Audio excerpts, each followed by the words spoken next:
सर्वकर्माणि मनसा सन्न्यस्यास्ते सुखं वशे नवद्वारे पुरे देहे नैव कुर्वन्न कारयन्।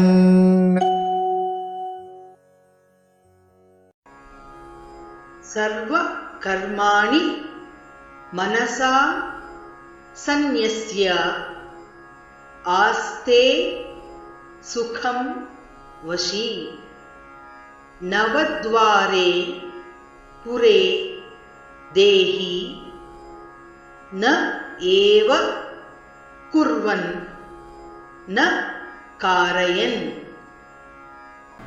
सर्वकर्माणि मनसा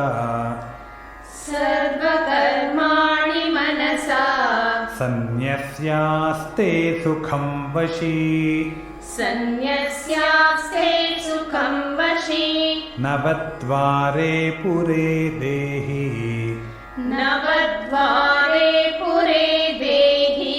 नैव कुर्वन्न कारयन्। सर्वकर्माणि मनसा सन्न्यस्यास्ते सुखं वशी नवद्वारे पुरे देहि नैव कुर्वन्न कारयन्।